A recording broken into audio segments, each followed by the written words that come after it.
Es un tema que no quiero sonarles negativo de entrada, pero es que, y no es nuevo esto, cada vez más nos damos cuenta cómo la angustia está tomando un papel protagónico en la vida de la gente. Vivimos en un mundo que no es fácil, hermanos, y no hay que hablar mucho ni convencer mucho a la gente de eso. Es un mundo difícil en el que vivimos. Por eso este tema, mortal angustia. La angustia. ¿Sabe? He hablado con gente. Yo tengo un devocional que lo he retomado todos los días a las 7 de la mañana, hora de acá, y transmito por mi canal de YouTube. Y es increíble cuánta gente se comunica conmigo, compartiéndome sus momentos de angustia. Y no solo gente adulta, jóvenes. En estos días hablaba con una señora madre que me pedía comunicarme con su muchacho desde aquí para hablar con él porque está en una situación de angustia tremenda. Es un joven. Y mire, eso no crea que solo alcanza a adultos, jóvenes, puede alcanzar a nuestros niños también. Hay niños angustiados porque nosotros a veces no somos cuidadosos al hablar en casa o al ver o al estar atentos a lo que nuestros hijos exponen. Y los muchachitos van permeándose con nuestras pláticas en el vehículo, con nuestras pláticas en casa, con las noticias que escuchan, con lo que platican con sus amigos. Y hay muchachitos en angustia también y en depresión. Miren ustedes que la angustia puede ser algo mortal y algo para ponerle cuidado. Dice Jueces, libro de Jueces, capítulo 16, verso 16, hablando de alguien que hay historias y se cuenta tanto de Sansón. La historia de Sansón y Dalila es una historia real. Ese hombre fuerte corporalmente, con una unción de parte de Dios, había sido seleccionado por Dios para servir a Dios. Su cabello largo era un símbolo de los nazarenos, de la gente apartada para hacer ministerio de parte de Dios. Dice que aconteció que una mujer llamada Dalila comenzó a presionar a Sansón. De eso se va a hablar aquí. Dice, y aconteció que presionándole ella cada día con sus palabras e importunándole, su alma fue reducida a mortal angustia. Y vea usted el efecto de las cosas en el interior de los individuos. Tú puedes proyectar una aparente fuerza, pero si tú vas permitiendo que lo de afuera vaya permeando tu interior, tú puedes caer en este terreno de la angustia y eso puede ser mortal para tu vida. No solo mortal en términos emocionales, en términos físicos. Yo recuerdo una tía mía, hermana de mi madre, que mi madre murió a los 30 años. Esta tía, una mujer muy hermosa, físicamente hablando, muy hermosa. Y esta mujer entró en una angustia en su vida, al grado tal que se encerró en una habitación. Esa mujer era una modelo, físicamente era una mujer que cualquier hombre hubiese querido tenerla con él. Esa mujer se encerró en una habitación y no salió nunca más. La vez que esa mujer salió de la habitación fue porque la sacaron fallecida de allá adentro. Entró en una angustia, en una depresión que la mató físicamente. Se encerró. Ahora, esta palabra angustia, queridos hermanos, tiene una definición. Y es importante encontrarnos con esa definición porque esa definición nos permite conceptualizar un poquito más este tema. ¿Qué significa angustia? Vayamos allá. Angustia es un estado, mire usted, es una condición, es un estado, es un estatus en que la persona termina anclada. Es un estado de intranquilidad. Está plagado ese estado de inquietud, pero es una intranquilidad y una inquietud muy intensa. muy intensa, causado por algo desagradable o por la amenaza de una desgracia o un peligro que uno puede estar viviendo. La pandemia dejó secuelas de mucha angustia en gente. El COVID, a gente que le ha alcanzado el COVID, les ha dejado con secuelas físicas y de angustia. O sea, la angustia no es cualquier cosa. Y las fuentes de la angustia están descritas en este texto que nosotros mencionamos. Vea usted que el texto habla de acontecimientos. Así comienza el texto, dice, y aconteció. O sea, los acontecimientos del diario vivir pueden producirte angustia. Pero la angustia también es causada por presiones diarias. Dice que aconteció que aquella mujer comenzó a presionar a Sansón cada día. Entonces hay presiones que van sumando. Tú tienes presiones financieras, tienes presiones con los hijos, el acontecimiento del diario vivir, lo que te digo, lo que ves en las noticias, lo que tú te vas permeando. Hay gente que primero no tiene contacto con Dios, con lo primero que tiene contacto es con las noticias de todos los días.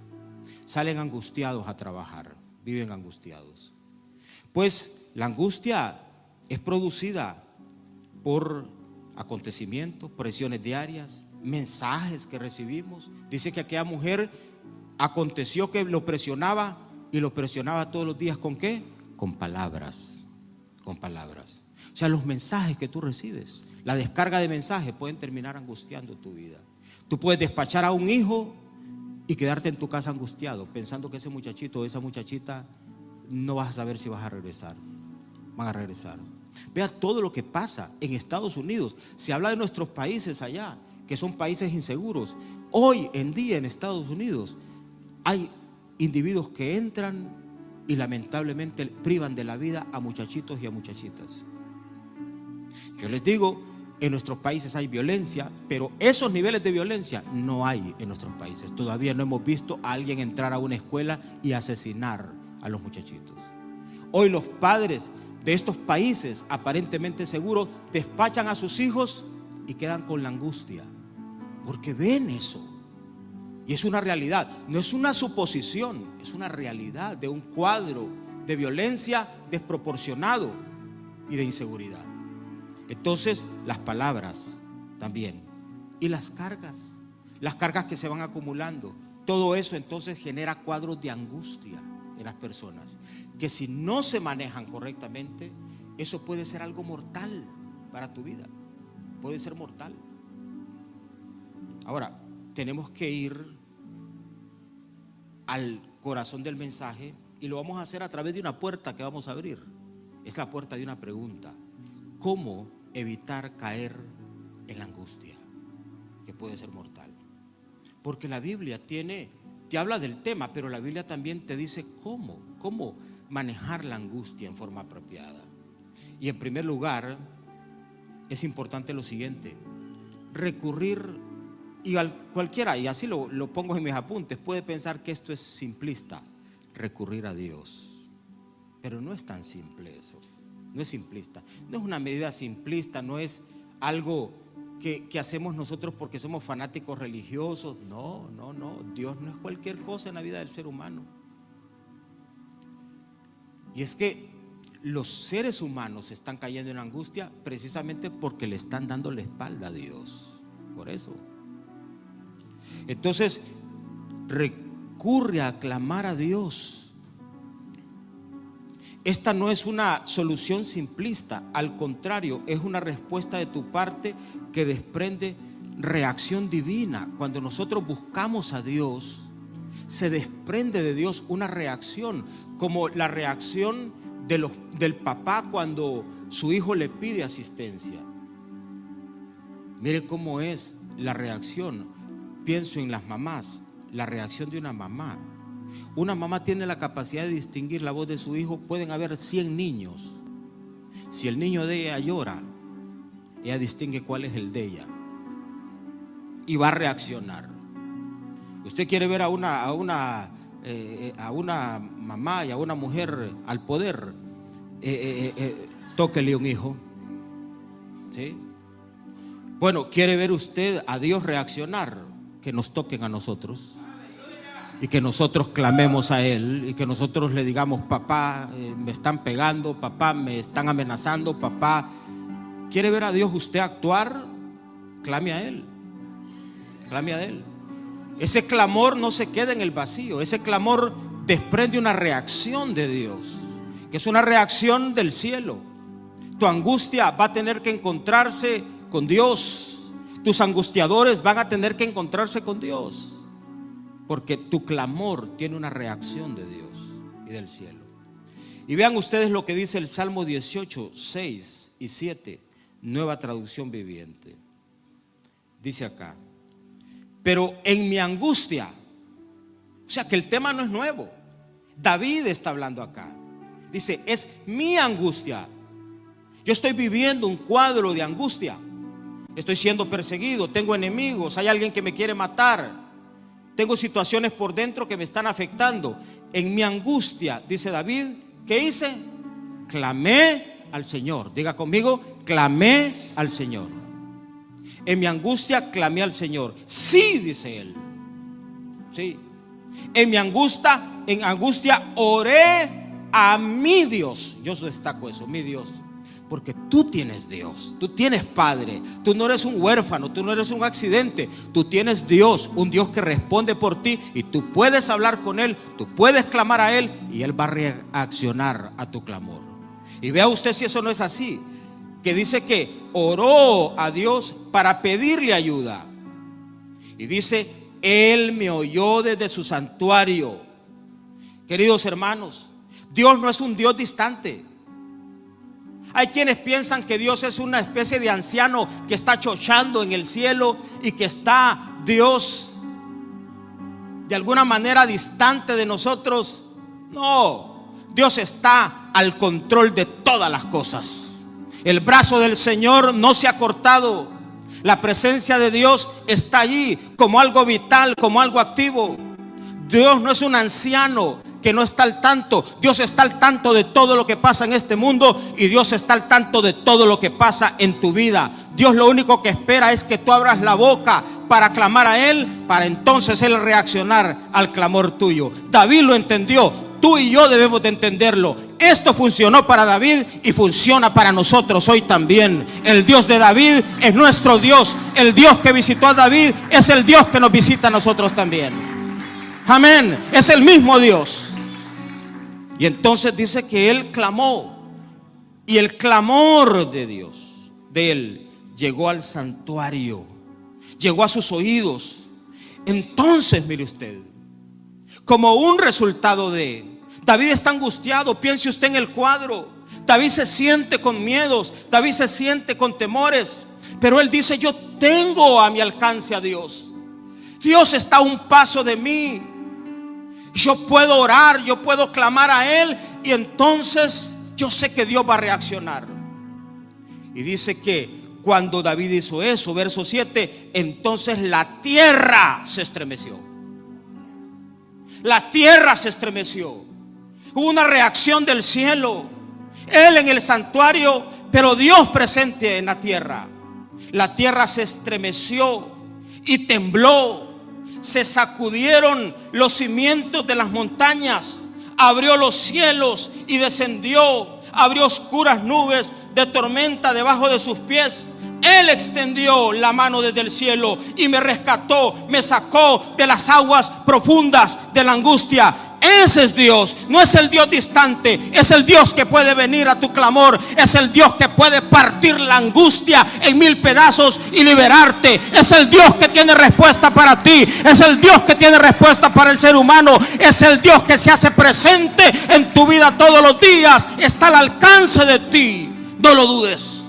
Dios no te ha dado la espalda. Dios está por ti. Dios está para ti. Dios es tu bendición. Dios es tu porción.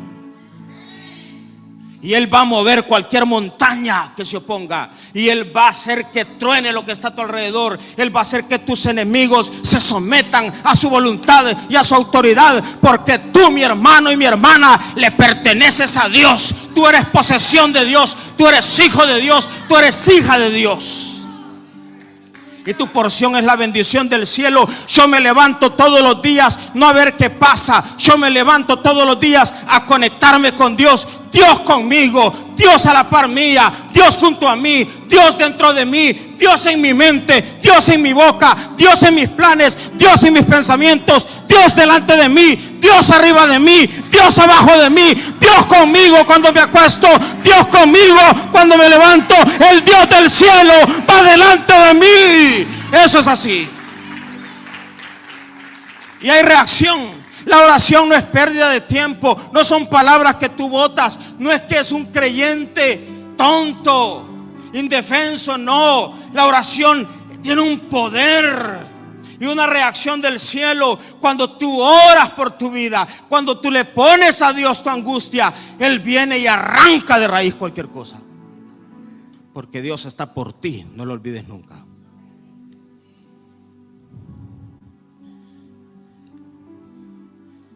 Yo ahí me quedaría ya con el mensaje, pero no, una respuesta más. ¿Sabe? Hay que buscar a Dios, pero igual hay en tu entorno gente que puede ayudarte. Es importante buscar asistencia apropiada. Y digo buscar asistencia apropiada, ¿por qué? Porque a veces uno cuando está angustiado está tan falto de discernimiento que termina buscando a los amigos que lo van a enterrar más. Hay gente que en la angustia oye la sugerencia del mal y te aparece la lista de tus amigos. Amigotes con quien bebiste alcohol, amigotes que lo que te van a decir es todo lo que no debes de oír, y se te aparecen 1000 alternativas. Pero tienes que buscar la gente adecuada, la gente apropiada. De esa manera tú podrás drenarte y no terminar explotando de mala manera. Porque así pasa, si tú no drenas lo que está en tu interior, tú vas a explotar, mi hermano. Porque la angustia es así, va a salir por algún lado. Y aquí este ejemplo de Job, es Job, este no es cualquier personaje. Este hombre tenía un estatus de estabilidad como pocos. Familia, la perdió. Su esposa, en el momento más crítico, cuando uno desea que la mujer lo abrace, lo dejó. Le dijo: olvídate de Dios, muérete. Con una doña así. Su esposa perdió sus hijos, perdió todo lo material, tras de una noticia a otra. Y ese hombre en esa condición de angustia, no es perder cualquier cosa, perder todos tus hijos, perder todas tus posesiones.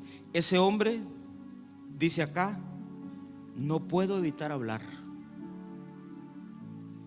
Debo expresar. Tú tienes que expresar. Te sientes angustiado, debes expresar. Es un deber que lo hagas. Dice: debo expresar mi angustia. Mi alma llena de amargura debe quejarse con alguien. Porque así es. A veces nos parece que si somos líderes, yo soy pastor, soy el obispo de la red, claro que tengo angustia.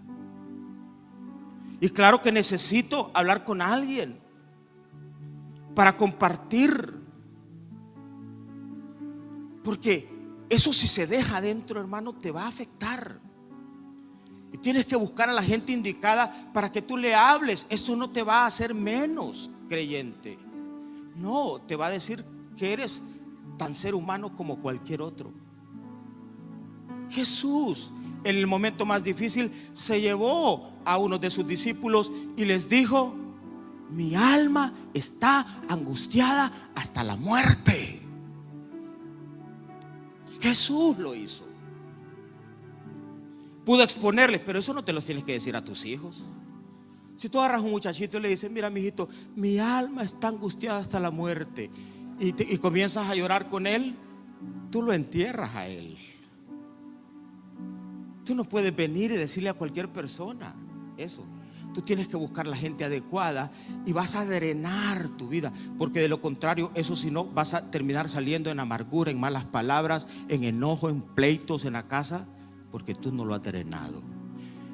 Job dice: debo expresar. Diga conmigo: debo expresar. Debo expresar mi angustia. Mi alma llena de amargura debe quejarse en algún lado. Entonces, esa es la segunda respuesta a cómo trabajar con angustia. Uno, hablar con Dios. Y dos, hay gente a tu alrededor que va a tener la capacidad de escucharte y de saber encaminarte en angustia. Y número tres, no cometas el error de aislarte. Solo te vuelves, cuando te aíslas, una presa fácil de lo que tú estás sintiendo y de lo que tú estás pensando. Porque cuando uno está en angustia, hermanos, hay dos cosas que se conjugan que son peligrosas: lo que sientes y lo que piensas. Y si tú estás solo, miren, lo que a veces uno piensa es fatal. Uno dice: ¿cómo es posible que gente se quite la vida? Cada vez los números de jóvenes quitándose la vida, muchachitos, es más grande. ¿Por qué? Porque esos muchachitos no se conectaron con Dios, porque esos muchachitos no pudieron hablar con alguien que les permitió drenar lo que estaban sintiendo. Y hermanos, no solo Dios habla, el diablo también habla. Y te comienza a sugerir lo que no debes hacer. Y tú comienzas a sentir, y no solo te habla el diablo, te puedes estar hablando tú mismo, sintiéndolo por dentro, aquella revolución de cosas, y eso conectado con pensamientos puede llevarte a la autodestrucción. Y vea usted que la Biblia presenta el cuadro de alguien que no era cualquier persona, alguien que corrió el riesgo de volverse presa fácil de lo que estaba sintiendo y pensando. Elías. Primer libro de Reyes, capítulo 19, verso 3 al 4. Dice: viendo el peligro. Porque vea usted, dijimos que la angustia es el producto de la amenaza que uno siente, de cosas amenazantes. Pues Elías escuchó a una mujer que le dijo: ¿sabes qué? Yo mañana te mato. Dijimos que la angustia tenía su origen en palabras, en mensajes.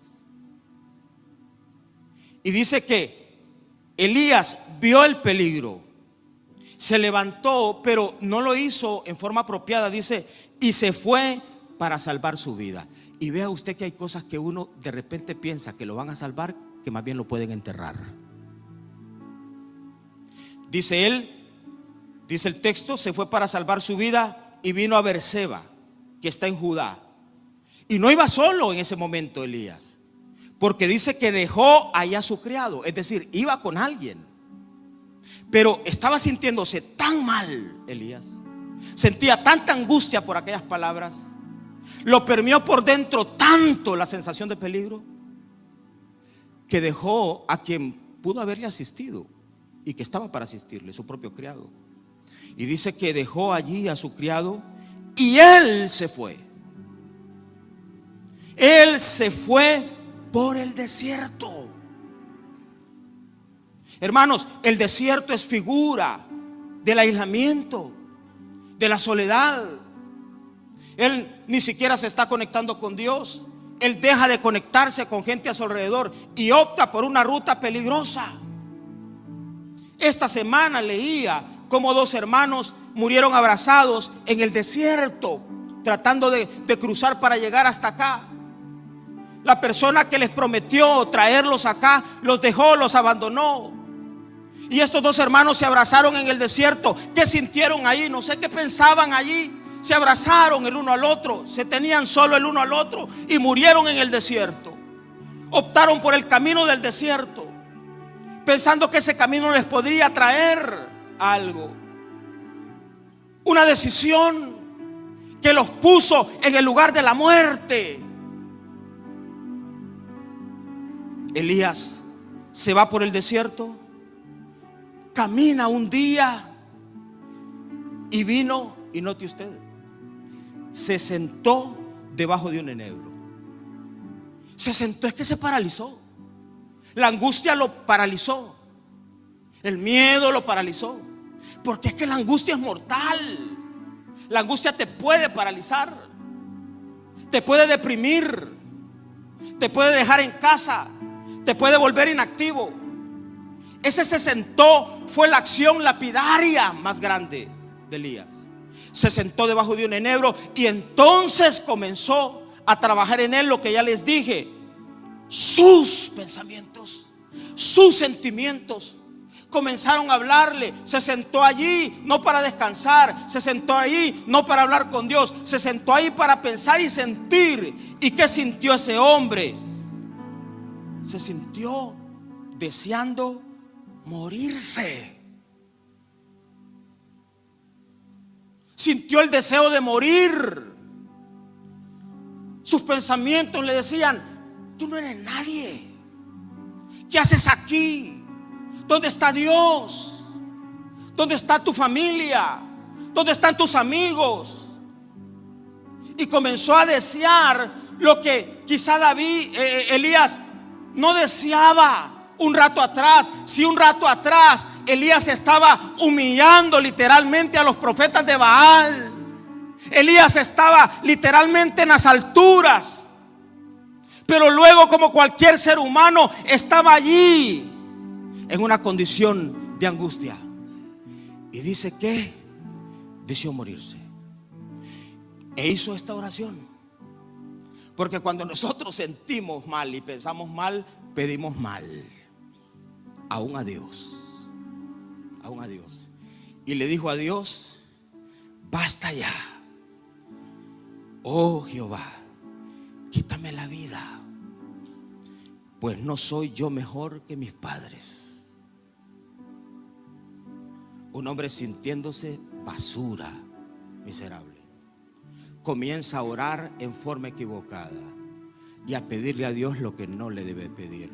Hermanos, cuando sentimos mal y estamos angustiados, terminamos ahora orando mal a veces y pidiendo lo que no debemos pedir a Dios. Que Dios te quite, que Dios te haga a un lado, que tú no vales nada. Ayer hablaba con un pastor deprimido. Me decía: pastor, yo no sirvo. No sirvo. Estoy haciendo un esfuerzo, no veo que la iglesia crece. Estoy trabajando, pero no veo. Y le dije: tú sirves no porque la iglesia crece, tú sirves porque Dios te ama. Por eso sirves tú, no porque la iglesia crece. Tú no te puedes medir en función de que si la iglesia crece o no crece y que por eso tú eres. No, Dios te ama. Mi hermano, Dios te ama. No te sientes, no te aísles. Cuando tú te sientas más angustiado, agárrate. Yo no puedo decir del pelo porque casi no tengo, pero agárrese de donde sea, y aunque sea rastras, venga a la iglesia, porque en este lugar usted va a encontrar lo que necesita. La gente que lo va a apoyar, la gente que lo va a rodear. Agárrese, no se quede en la casa, no se siente debajo de un enebro. No, no, no. Levántese no para ir por el desierto, no. Levántase para conectarse con Dios. No importa lo que usted está sintiendo. Les predico acá, he sentido la angustia muchas veces. Han habido noches donde no he dormido, literalmente sintiendo la angustia, sintiendo la persecución, sintiendo estas voces, sintiendo las amenazas. Y sabe, esto que les he predicado hoy, se los predico porque lo he vivido. Me he aferrado a Dios y he visto a Dios venir en mi angustia, en las madrugadas, sentir su presencia conmigo y hacerse presente en mi vida. No me he quedado callado y he drenado lo que siento con quien debo drenarlo. Y saben, no he optado por el desierto. Tuviese muchos motivos para estar deprimido y pensar que ya todo terminó para mí, pero aquí estoy predicando con fe y con determinación, porque creo, al igual que Dios le dijo a Elías: come y bebe, porque camino largo te espera. Amén. Aplauda fuerte al Señor en esta hora. Aplauda fuerte, no sé si me escuchó. Hágalo, aleluya. Dios con nosotros. Póngase de pie, póngase de pie. Vamos a orar. Padre, te damos gracias. Aquí estamos. Hemos abierto tu palabra y encontramos en ella, Señor, a seres humanos como nosotros. David, leemos sus salmos, los cantamos, lo vemos como aquel muchacho que te amaba y venció al gigante Goliat. Nadie se atrevía a enfrentarse a él. David dijo: yo voy, porque desde mi juventud Dios ha estado conmigo. Y fue y lo enfrentó en tu nombre y lo venció. Ese David, convertido en adulto, sintió la angustia, sintió miedos, sintió depresión, pero nos entrega en Escritura la fórmula.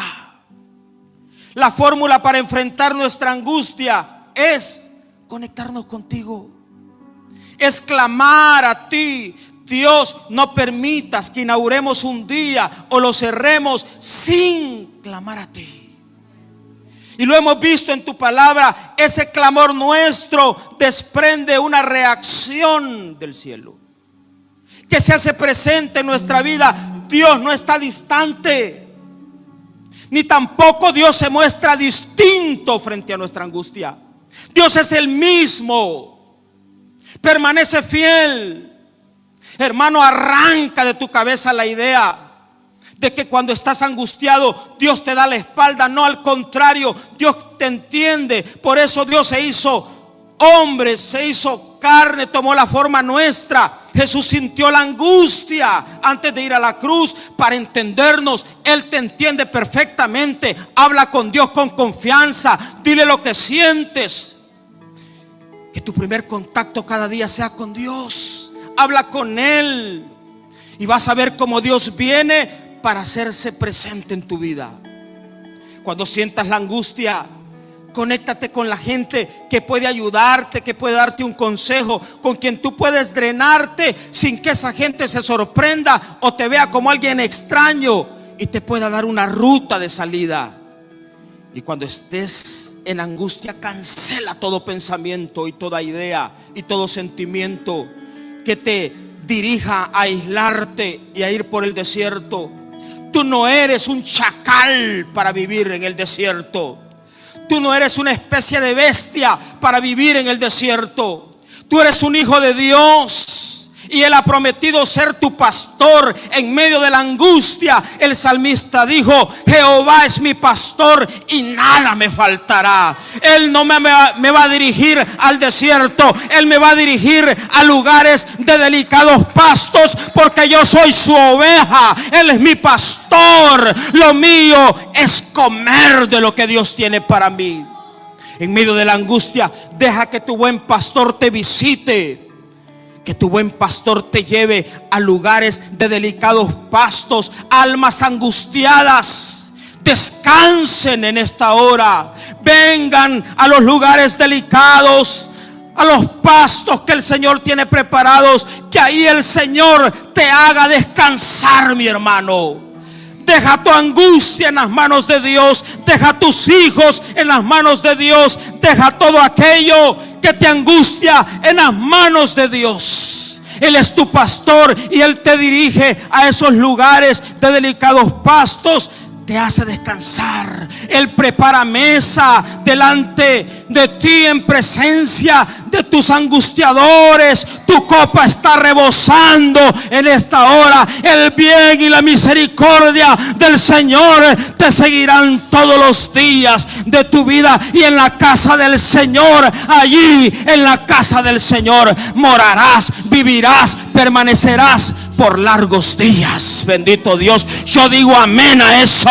Yo digo amén a eso. y yo recibo de Dios. Alza tus manos ahí donde estás, alza tus manos y deja que el Señor te visite, que el Señor te alcance, que el Señor haga obra en ti. A eso has venido, a abrevarte. Tú no puedes salir de aquí como entraste, no, tú tienes que salir de aquí abrevado, con la bendición, con el cuidado de Dios. Yo hablo a aquel que ha estado angustiado porque su cuerpo ha experimentado la enfermedad. Yo hablo en esta hora para que venga salud de Dios en el nombre de Jesús. Aquel que ha estado angustiado porque no ve una provisión aparecer, yo hablo la provisión del Señor para que sea soltada. Gracias Dios, estamos en tus manos, estamos bajo tu cuidado y estamos bajo tu bendición. En el nombre de Jesús decimos amén a eso, decimos amén a eso, decimos amén a eso.